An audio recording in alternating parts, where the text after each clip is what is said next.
રાજ્યમાં ગરમીનો કહેર સુરેન્દ્રનગર અને ગાંધીનગરમાં પારો 43 ડિગ્રીને પાર તો રાજકોટમાં કરા પડ્યા ડાંગમાં મુશળધાર વરસાદ રાજ્યના 3 જિલ્લાના 121 ગામોને અસરગ્રસ્ત જાહેર સ્થિતિને નિવારવા સરકારે બનાવી રણનીતિ सांसद विठल रादड़ियानी कठोर वाणी हार्दिकने जेलमां रहीने बनवुं छे हीरो तो हार्दिकनो सीएम अने रूपाणीने वधु एक पत्र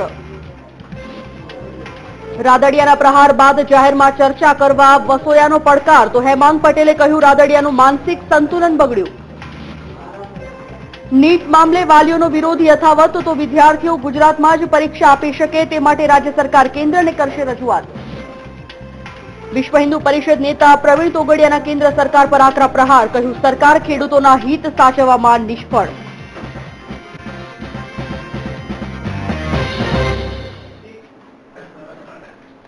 નમસ્કાર આજે ગુજરાત સાથે હું છું સંજીવની શરૂઆત બુલેટિનની કરીએ ગરમીના પ્રકોપથી રાજ્યમાં જે રીતે ગરમીનો પ્રકોપ વધી રહ્યો છે લોકો પરેશાનીમાં મુકાઈ ગયા છે મહત્વપૂર્ણ છે કે ગરમીનો કહેર દિવસે ને દિવસે વધી રહ્યો છે તેમાં પણ ગુજરાતમાં ખાસ કરીને અમદાવાદ અને ગાંધીનગર સૌથી વધારે ગરમ શહેરોમાં આજે તેઓની ગણતરી થઈ 44 ડિગ્રી તાપમાન અમદાવાદ અને ગાંધીનગરમાં નોંધાયું હતું તો ગરમીથી શહેરના રોડ રસ્તા સુમસામ જોવા મળ્યા હતા રાજકોટમાં 42 ડિગ્રી તાપમાન નોંધાયું છે જ્યારે વડોદરામાં પણ 42.2 ડિગ્રી તાપમાન નોંધાયું છે આકાશમાંથી અગન વર્ષા આજે પણ યથાવત રહી હતી ગરમીથી બચવા લોકોએ કામકાજને ટાળવાનો પણ પ્રયત્ન કર્યો હતો અને ઠંડા પીણાનો સહારો લીધો હતો મહત્વપૂર્ણ છે કે સુરેન્દ્રનગર અને ગાંધીનગરમાં આજે પારો ખૂબ જ વધુ રહ્યો હતો ગરમીથી લોકો ત્રાહિમામ પોકારી ઉઠ્યા છે ત્યાં વધુ એક સામે આવી રહ્યા છે કે રાજકોટમાં કરા પડ્યા છે ત્યારે ડાંગમાં મુશળધાર વરસાદ પડ્યો છે ડાંગ જિલ્લામાં વરસાદના કારણે કેટલાક વૃક્ષો પણ ધરાશયી થઈ ગયા હોવાના સમાચાર પણ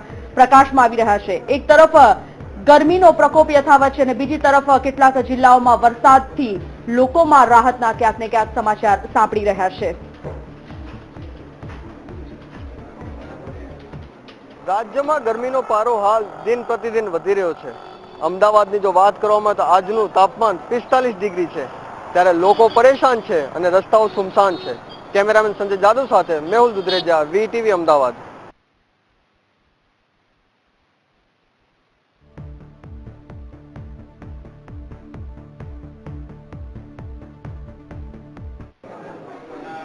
આગળ વાત કરીએ રાજ્ય સરકાર દ્વારા આજે એક મહત્વનો નિર્ણય લેવામાં આવ્યો છે 121 જેટલા ગામોને અસરગ્રસ્ત જાહેર કરવાનો નિર્ણય લેવામાં આવ્યો છે આ ગામોમાં કચ્છના નખત્રાણાના 58 બનાસકાંઠાના 52 અને જામનગરના 11 ગામોનો સમાવેશ થાય છે મુખ્યમંત્રી આનંદીબહેન પટેલ અને પેટા કમિટીના ચેરમેન ભૂપેન્દ્રસિંહ ચુડાસમાના અધ્યક્ષસ્થાને યોજાયેલી અસદ રાહતની પેટા કમિટીની બેઠકમાં આ નિર્ણય લેવાયો છે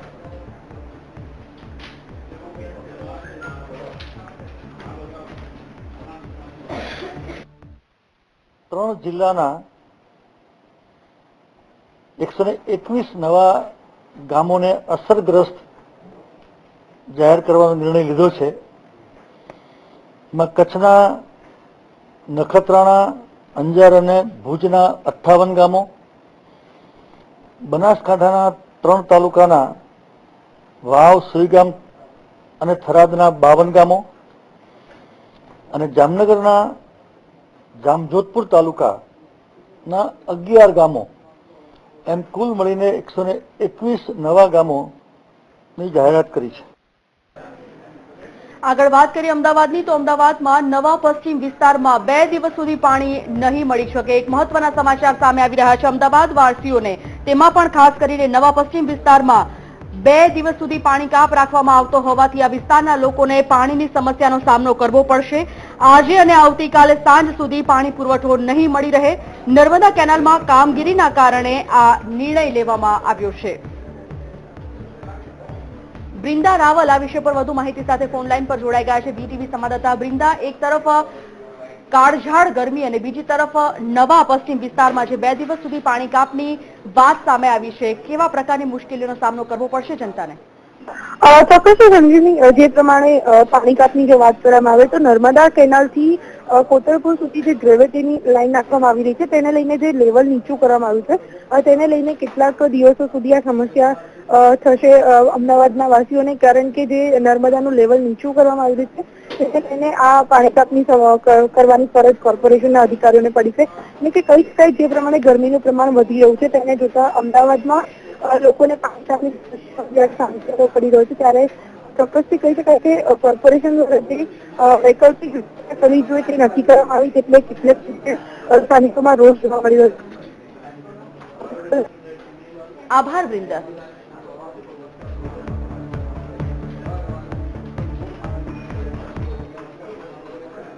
આગળ વાત કરીએ, વિશ્વ હિન્દુ પરિષદના નેતા પ્રવીણ તોગડિયા રાજકોટની મુલાકાતે છે અને રાજકોટની મુલાકાતને ખૂબ જ સૂચક માનવામાં આવી રહી છે. તેઓએ સમૃદ્ધ ખેડૂત કાર્યક્રમમાં આજે હાજરી આપી હતી અને સરકાર પર સાથે આકરા પ્રહારો પણ કર્યા હતા. તોગડિયાએ કહ્યું કે સરકારે ખેડૂતો માટે પૂરતા પગલાં નથી ભર્યા. ખેડૂતોમાં વધી રહેલા આત્મહત્યાના પ્રમાણને અટકાવવા માટે સરકારે યોગ્ય પગલાં ભરવા જોઈએ. આજ તો હું કહીશ કે દેશમાં 70 કરોડ ખેડૂતના લોકો છે. એ 70 કરોડમાંથી કોઈ ગરીબ ન રહે, કોઈ આત્મહત્યા ન કરે અને એના દીકરા ભણ્યા વગર ન રહે, એવી વ્યવસ્થા ભારતમાં ઊભી કરો. અને સરકાર ન કરે તો ખેડૂતોની આવક વધારીને ઊભી કરવાનો અમારો પ્રયાસ છે. જ્યાં સુધી 70 કરોડ ખેડૂતોની ગરીબી દૂર ન કરે ત્યાં સુધી કોઈ કોંગ્રેસ કે ભાજપની સરકારને સફળતાનું સર્ટિફિકેટ નહીં આપે. દૂધ નહીં આપનારી ગાય ના ગૌમૂત્ર ને છાણમાંથી ઉત્પાદન, અને એ ઉત્પાદનો એવાને વેચાણ એવું થાય કે ગૌમૂત્ર છાણમાંથી ગાય રાખનારને 100 રૂપિયા મળે તો ગાય વેચાય નહીં. આ સાચા અર્થમાં ગાયને ઘરમાં રાખીને માતા તરીકે રાખવાનો પ્રયાસ છે. આગળ વાત કરીએ, રાજ્યમાં એક તરફ ગરમીએ માછા મૂકી છે ત્યારે બીજી તરફ ડાંગ જિલ્લામાં મુશળધાર વરસાદ વરસી રહ્યો છે. જિલ્લામાં વાવાઝોડા સાથે ધોધમાર વરસાદ ખાબક્યો છે.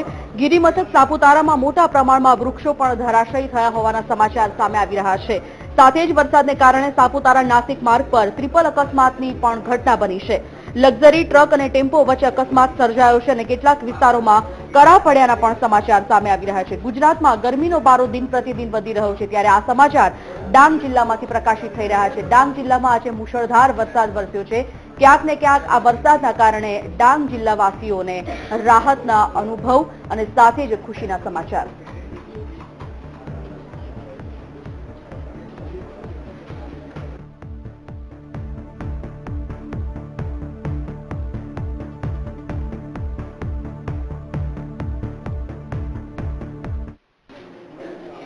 પાટીદાર અનામત આંદોલનને લઈને નીત નવા વળાંકો આવી રહ્યા છે. તેવામાં પણ અનામત આંદોલનને લઈને છેલ્લા કેટલાય સમયથી મધ્યસ્થીની ભૂમિકા ભજવનાર વિઠ્ઠલ રાદડિયાએ પણ હવે મધ્યસ્થીની ભૂમિકામાંથી હાથ અદ્ધર કરી લીધા છે.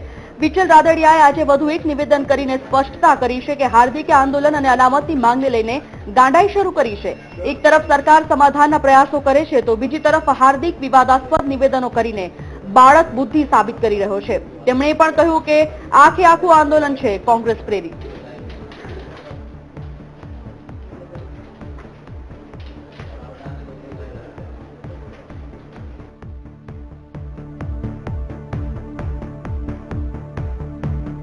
પાટીદાર સમાજનો જે મુદ્દો ચાલી રહ્યો છે અને એક દિવસ પહેલા જ પોરબંદરના સાંસદ વિઠ્ઠલભાઈ રાદડિયાએ એવી એક જાહેરાત કરી હતી કે જે 10% અનામત છે તેની જગ્યાએ 20% અનામત મળવું છે તેવી તેની વાત હતી અને આ આંદોલનમાંથી હવે વિઠ્ઠલભાઈ હટી જાય છે તેવી જાહેરાત કરતા હાર્દિકની એક પ્રતિક્રિયા આવી હતી. જે હાર્દિકની પ્રતિક્રિયા હતી કે આવા ગદ્દારોની અમારે સમાજની જરૂર નથી. એ વિશે વિઠ્ઠલભાઈ તમે શું કહેવા માંગો છો? ખાલી કે મેં સ્ટેટમેન્ટ એવું આપેલું કે ભાઈ સમાજને ફાયદો ઓછો થયો 10%. 20% આપી તો દરેક સમાજને ફાયદો થાય.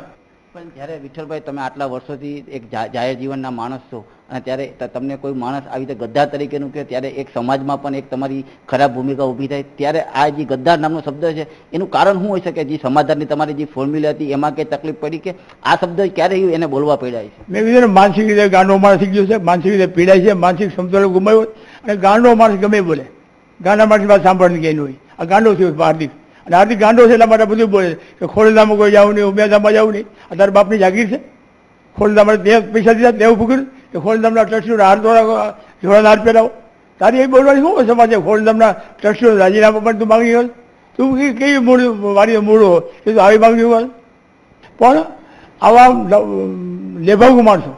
લેભાગુ માણસોના હાથમાં જ્યારે આવું અનામતનું આંદોલન જ્યારે આવ્યું ત્યારે કોઈ દિવસ સમાજનું સારું નથી અને આ માણસો પોતાનું સારું કરવા માટેના પ્રયત્નો કરી રહ્યા. 80% પાસના આગેવાનો છે પાટીદાર સમાજને કોંગ્રેસને પ્રેરિત છે. કોંગ્રેસના જ્યારે પાટીદાર સમાજના ફંક્શન તે કોંગ્રેસના આગેવાનો બધા મંચ ઉપર છે અને કોંગ્રેસ પ્રેરિત આખું કોંગ્રેસના પ્રેરિત આખું આંદોલન ચાલી રહ્યું છે. કરીને વિઠ્ઠલભાઈ જણાવ્યું કે પટેલ સમાજની પ્રવૃત્તિઓ ચાલુ છે અને ખાસ કરીને હાર્દિક જે વાત કરી રહ્યો છે કે હાર્દિક પોતાનું માનસિક સંતુલન ગુમાવી બેઠો છે તેવું વિઠ્ઠલભાઈ કહી રહ્યા છે. ત્યારે કેમેરામેન ઘનશ્યામ કાચા સાથે અનિરુદ્ધ દકુમ, વીટીવી ન્યૂઝ, જામકંડોળા. તો આ તરફ વિઠ્ઠલ રાદડિયાના પ્રહાર બાદ પાસ આગેવાનોએ રાદડિયા વિરુદ્ધ બાયો ચઢાવી છે, જે અંતર્ગત લલિત વસોયાએ જાહેરમાં ચર્ચા કરવા તેમને પડકાર આપ્યો છે. તો હેમાંગ પટેલે રાદડિયાનું માનસિક સંતુલન બગડ્યું હોવાનો પણ દાવો કર્યો છે.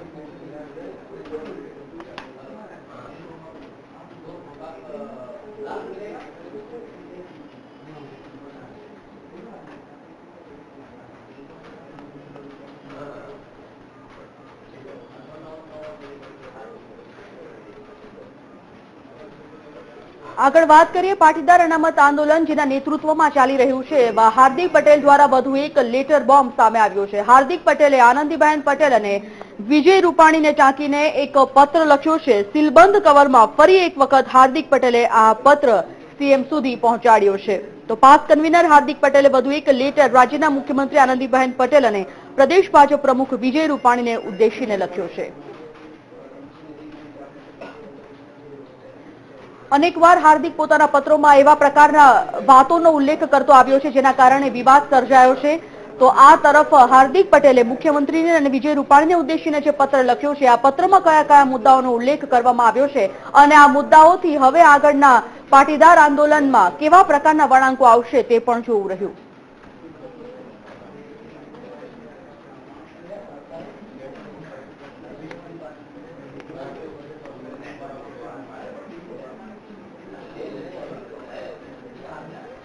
ગત 17મી તારીખે મહેસાણામાં જેલભરો આંદોલનની જે શરૂઆત થઈ હતી તેમાં લાલજી પટેલના પત્નીએ હાઈકોર્ટમાં રીટ પિટિશન દાખલ કરી છે અને આ મામલે સરકાર, સીએમ, ગૃહમંત્રી, આઈજી અને મહેસાણાના એસપી અને પીઆઈ વિરુદ્ધ પણ રીટ કરી છે, જેમાં સ્પેશિયલ ઇન્વેસ્ટિગેશન ટીમની પણ રચના કરવામાં આવી છે. આથી જેલભરો આંદોલન તપાસ માટે વધુ સીટની રચના કરવા માટેની પણ માંગણી કરવામાં આવી છે. વધુ સુનાવણી 12મી મેના રોજ હાઈકોર્ટમાં હાથ ધરવામાં આવશે.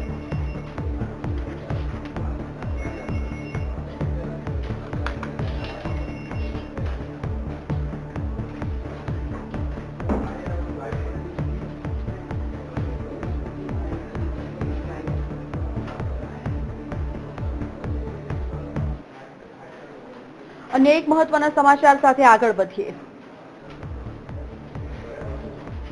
તો હાર્દિકનો વિઠ્ઠલ રાદડિયાના નિવેદન મુદ્દે એક પત્ર પ્રકાશિત થયો છે. સુરતથી મહત્વના સમાચાર સામે આવી રહ્યા છે. સમાજના ગદ્દારવાળા નિવેદન બાબતે અર્થનો અનર્થ કરાયો હોવાનો આ પત્રમાં ઉલ્લેખ કરવામાં આવ્યો છે. સમાજના સાચા માણસ ક્યારે આક્ષેપબાજીનો જવાબ નથી આપતા. ક્યાંક ને ક્યાંક આ પત્રમાં પણ વિઠ્ઠલ રાદડિયા પર પ્રહારો કરવામાં આવ્યા છે. સમાજ મારો મહાન છે, આ પ્રકારની વાતથી જ ક્યાંક ને ક્યાંક હાર્દિકના નિવેદનથી જે સામે આવે છે તે મુજબ ક્યાંક ને ક્યાંક વિઠ્ઠલ રાદડિયા અને હાર્દિક પટેલ વચ્ચે જે મતભેદો છે તે પણ સામે આવી રહ્યા છે. સુરતથી સમાચાર મળી રહ્યા છે. સમાજના ગદ્દારવાળા નિવેદન બાબતે અર્થનો અનર્થ થયો હોવાની વાતનો ઉલ્લેખ હાર્દિક પટેલ દ્વારા કરવામાં આવ્યો છે. વધુ એક પત્ર સુરતથી હાર્દિક પટેલે લખ્યો છે અને તેમાં વિઠ્ઠલ રાદડિયા અંગે જે અર્થનો અનર્થ કરવામાં આવ્યો છે તે વાતનો ઉલ્લેખ કરતા એવું સાબિત કર્યું છે કે તેનું જે નિવેદન હતું, ગદ્દાર કહેવાનો જે અર્થ હતો તે ક્યાંક ને ક્યાંક વિઠ્ઠલ રાદડિયાને અનુલક્ષીને નહોતો, પરંતુ તેમ છતાં પણ આ તમામ સાબિતી બાદ પણ ક્યાંક ને ક્યાંક હાર્દિક વિઠ્ઠલ રાદડિયા પર પ્રહાર કરતો હોય તેવી જ વાત સામે આવી છે.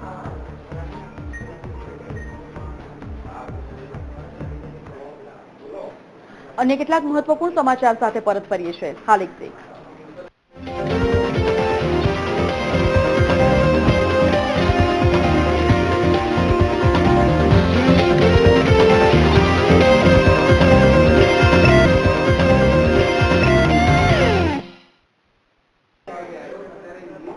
Welcome back. સમાચારમાં આગળ વાત કરીએ પોરબંદરની. અવારનવાર જ્યારે માછીમારોને અને બોટને જે અપહરણ કરવામાં આવે છે પાકિસ્તાન તરફથી, પાકિસ્તાન મરીન તરફથી, આ જ મામલે મહત્વના સમાચાર પોરબંદરથી આવી રહ્યા છે. અખિલ ગુજરાત માછીમાર મહામંડળના ઉપપ્રમુખ મનીષ લોધારીએ વડાપ્રધાન નરેન્દ્ર મોદીને એક પત્ર લખ્યો છે અને પાકિસ્તાનથી 22 ઇન્ડિયન બોટ પરત લાવવાના જે ઉલ્લેખ છે આ વાત કરવામાં આવી છે. સેશન પૂરી થયા બાદ એ પહેલા બોટોને છોડાવી લેવા પણ આ પત્રમાં રજૂઆત કરવામાં આવી છે. સાથે પાક એમ્બેસીમાં છેલ્લા 1 મહિનાથી ડેલિગેશન વિઝા માટે પણ રજૂઆત કરાઈ છે.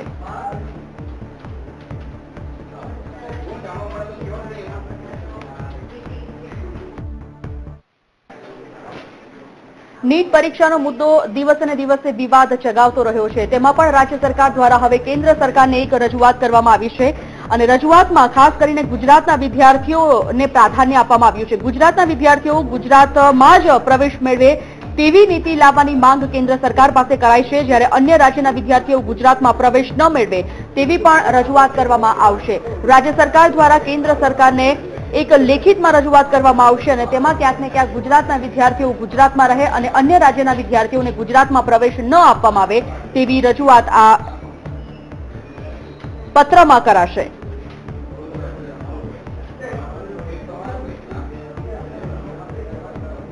સુપ્રીમ કોર્ટે આપેલા નીટ અંગેના ચુકાદા બાદ વિદ્યાર્થીઓ સહિત વાલીઓમાં રોષની લાગણી ભભૂકી છે. આ મામલે વાલીઓનો એક જૂથ આજે ઉગ્ર રજૂઆત કરવા ભાજપ કાર્યાલય કમલમ ખાતે પહોંચી ગઈ. નીટની પરીક્ષા 2 વર્ષ પછી યોજવાની રજૂઆત કરવામાં આવી હતી. અત્યારે ગઈકાલે જ ગુજકેટની એક્ઝામ આપી છે. હવે આ જે બધું થયું 28 થી 28 તારીખથી 28 એપ્રિલથી એ ટોટલી રોંગ છે. એ સ્વીકારવામાં આવે એવી વસ્તુ જ નથી. છોકરાઓને 2 દિવસની વાર હોય, બીજે દિવસે પીએમટી ની એક્ઝામ હોય ફર્સ્ટ ના, અને 29 આપણે એવું કહ્યું કે તમે કાલે પીએમટી એક્ઝામ આપો અને પીએમટી નીટ તરીકે ગણાવશે. આ કઈ રીતે પોસિબલ છે? આગળ વાત કરીએ અર્જુન મોઢવાડિયાના પુત્રની ધરપકડનો મામલો હવે તૂલ પકડી રહ્યો છે અને હવે ફરી એકવાર આક્ષેપો પ્રતિ આક્ષેપોનો દોર શરૂ થઈ ગયો છે. અર્જુન મોઢવાડિયાએ પુત્ર સામે થયેલી કાર્યવાહીને રાજકીય રંગ આપ્યો છે અને આ બાબતે મુખ્યપ્રધાનની પુત્રીના જમીન કૌભાંડને જવાબદાર ગણાવ્યો છે. ત્યારે ભાજપે વ્યક્તિગત બાબતને રાજકીય રંગ આપવા જણાવ્યું છે. ભાજપ પ્રવક્તા ભરૂચ પંડ્યાએ જણાવ્યું છે કે તે લાંચ માંગવી ગુનો છે. એવી રીતે લાંચ આપવી પણ ગુનો છે અને સાથે સાથે દારૂ પીવો અને દારૂ વહેંચવો એ પણ ગુનો છે. એ વાત પણ યાદ રાખવી જોઈએ. આ વ્યક્તિગત ઘટનાને અથવા કોઈ પણ આવા પ્રકારની સામાન્ય કે નોન ઇસ્યુ હોય ને ઇસ્યુ બનાવવા માટે કોંગ્રેસ સતત પ્રયત્ન કરે છે અને અમે વખોડી કાઢીએ છીએ. જ્યારે પોલીસ તપાસ સોંપી હોય ત્યારે દૂધનું દૂધ અને પાણીનું પાણી થઈ જશે. આગળ વાત કરીએ હાલમાં જ ગાંધીનગર મહાનગરપાલિકાની ચૂંટણી યોજાઈ ગઈ અને તેમાં પણ મેયર પદ પર બિરાજમાન પ્રવીણ પટેલ પર થયેલા હુમલાના વિરોધમાં જિલ્લા ભાજપ દ્વારા ધરણા યોજવામાં આવ્યા હતા. ગાંધીનગર સેક્ટર 6 ના મેદાનમાં યોજાયેલા ધરણામાં મોટી સંખ્યામાં ભાજપના આગેવાનો અને કાર્યકરો હાજર રહ્યા હતા. પ્રદેશ ભાજપના મહામંત્રી કેસી પટેલે કોંગ્રેસ દ્વારા કરવામાં આવેલા હુમલાને વખોડી કાઢી કોંગ્રેસની ટીકા કરી હતી. કોંગ્રેસમાંથી બળવો કરી મેયર બનેલા પ્રવીણ પટેલનો કોંગ્રેસ વિરોધ કરી રહી છે, જે અંતર્ગત આ હુમલામાં પોલીસે કોંગ્રેસના 4 નેતાઓની ધરપકડ પણ કરી હતી અને મોડી રાત્રે ભાજપ અને કોંગ્રેસના નેતાઓ વચ્ચે બેઠક પણ થઈ હતી.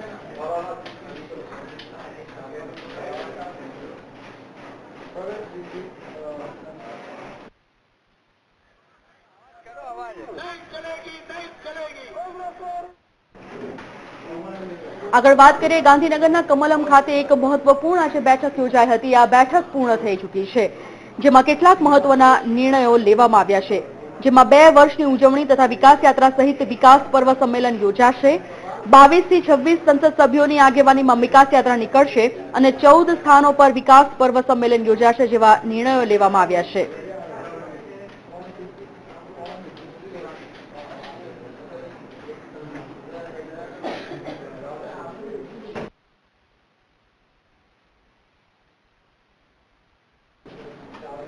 ગુજરાતમાં ચૂંટણીની તૈયારીઓ શરૂ થઈ ગઈ છે. બંને પક્ષો એડું ચોટીનું જોર લગાવી રહ્યા છે. ત્યારે ભારતમાં કોંગ્રેસની આગામી દિવસોમાં પ્રમુખ, ઉપપ્રમુખ અને અન્ય હોદ્દેદારોની યુથ ચૂંટણીઓ યોજાશે. ત્યારે ગુજરાતમાં પણ ચૂંટણીની તૈયારીઓ શરૂ કરી દેવામાં આવી છે. વાત કરીએ વડોદરાની તો વડોદરા યુથ કોંગ્રેસના ચૂંટણી અધિકારીઓએ વડોદરા કોંગ્રેસના કાર્યાલય ખાતે કાર્યકરો સાથે બેઠક યોજી હતી અને આગામી ચૂંટણી અંગેની માહિતી આપી હતી. આ વખતની યુથ કોંગ્રેસની ચૂંટણીમાં થોડાક ફેરફાર કરવામાં આવ્યા છે.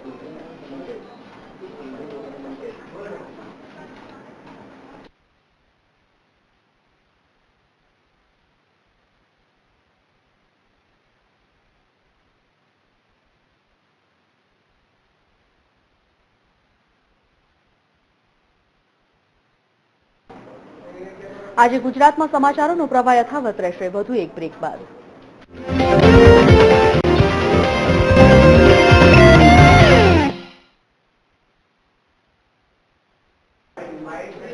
Welcome back. સમાચારમાં આગળ વાત કરીએ. દિવ્યાંગોના હિતમાં રાજ્ય સરકાર દ્વારા એક મહત્વપૂર્ણ નિર્ણય લેવામાં આવ્યો છે.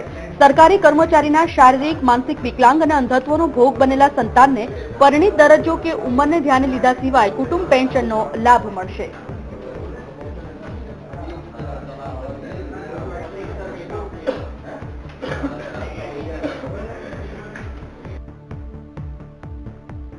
આદરણીય મુખ્યમંત્રી શ્રીમતી આનંદીબેન પટેલે રાજ્યના કર્મચારીઓ રિટાયર્ડ હોય કે અત્યારે નોકરી પર હોય, એમના વિકલાંગો બાળકો હોય તો એમને કાયમી પેન્શન મળે એ માટેનો ઐતિહાસિક નિર્ણય લીધેલો છે. આનાથી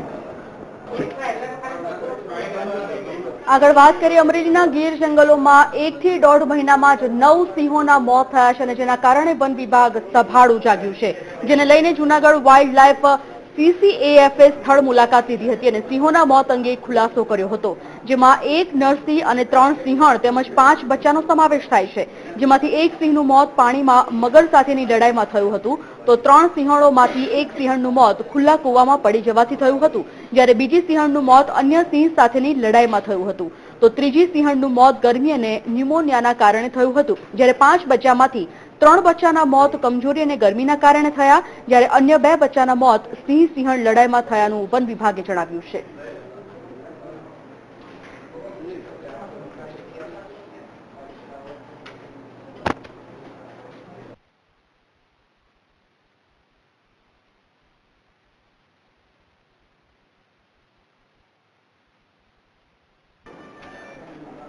તો આજે ગુજરાતમાં અત્યારે બસ આટલું. જતા જતા આપ જોવાનું ચૂકશો નહીં રાજ્યના કેટલાક સમાચારો સંક્ષિપ્તમાં. રજા લઈશ. નમસ્કાર.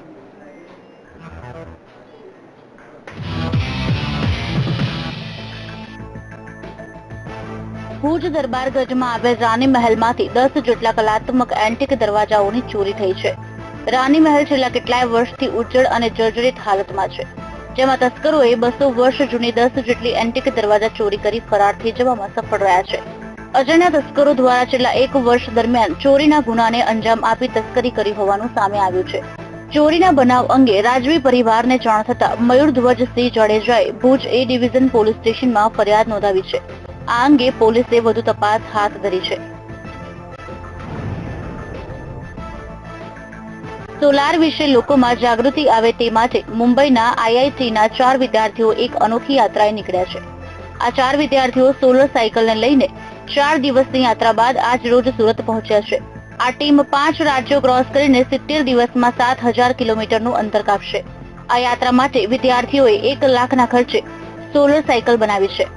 આ ટીમ ગુજરાત બાદ હવે રાજસ્થાન, પંજાબ રાજ્ય ક્રોસ કરીને દિલ્હી પહોંચશે. ભુજના નૂતન સ્વામિનારાયણ મંદિરના નરનારાયણ દેવનો 193મો વાર્ષિક પાટોત્સવ અને સુવર્ણ રત્ન જડિત મુગટ અર્પણ વિધિ મહોત્સવ યોજાયો.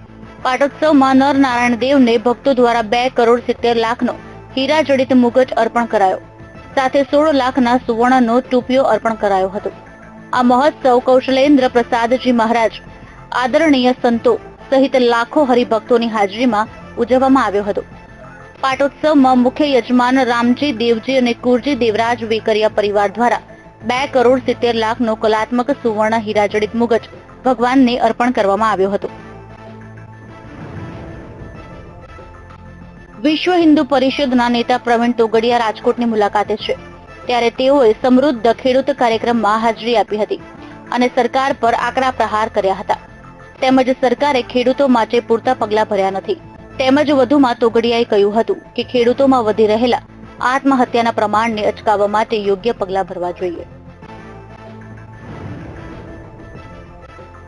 ભારતમાં પ્રથમ દાંતનું મ્યુઝિયમ વડોદરામાં બનાવવામાં આવ્યું છે. વડોદરાના ડોક્ટર ચંદરણા વર્ષોથી દાંતને લગતી ટપાલ ટિકિટનો સંગ્રહ કરવાનો શોખ ધરાવતા હતા અને આ શોખને કારણે તેમને પ્રેરણા મળી કે દાંતને લગતી તમામ બાબતો એક જ જગ્યાએ જાણવા મળે તેવી અને લોકોને યોગ્ય માહિતી મળે તે માટે આ મ્યુઝિયમ બનાવવામાં આવ્યું છે. આ મ્યુઝિયમમાં ઋષિ મુનિઓ વખતની ચિકિત્સા પદ્ધતિથી માંડીને આધુનિક પદ્ધતિ અને તેની સારવારના સાધનો, અત્યાર સુધીમાં શોધાયેલા ટૂથબ્રશ અને ભારતનું સૌથી મોટું દાંતનું એક્સ-રે મશીન પણ આ મ્યુઝિયમમાં જોવા મળે છે.